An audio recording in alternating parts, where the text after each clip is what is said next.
Ayan guys, dahil absent tayo nung isang araw.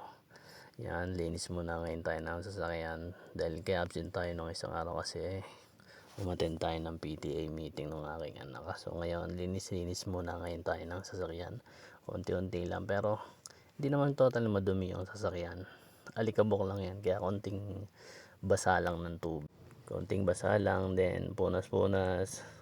Kailangan mo munang basahin ng tubig para yung mga alikabok at saka yung mga dumi na dumikit, pagka pinunasan mo hindi siya magagasgas yung pintura ng sasakyan.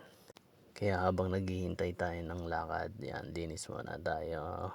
Ito nga pala ay Volkswagen Touran, yan yung nililinis ko ngayon. Yan, kasi hindi naman siya totally madumi, alikabok lang yan, konting basa lang, tapos linis para mawala lang yung alikabok, then punas na.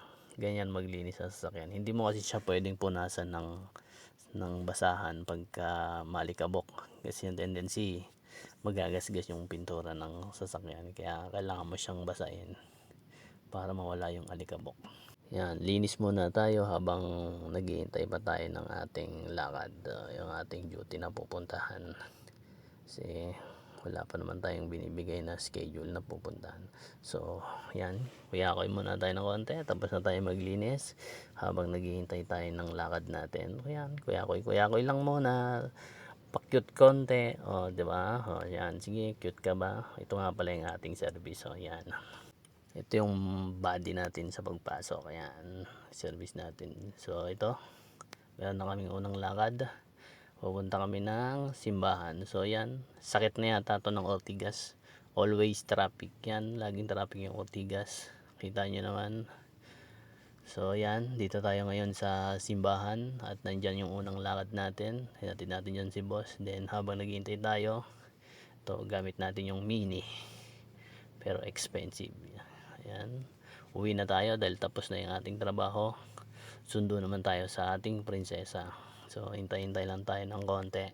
Habang naghihintay tayo, tingin-tingin muna tayo sa gilid. Ayan, sightseeing muna tayo, ikot-ikot.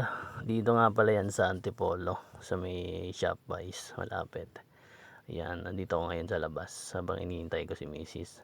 At ito yung ating body. Ayan, part muna tayo dito sa gilid habang naghihintay tayo sa ating prinsesa.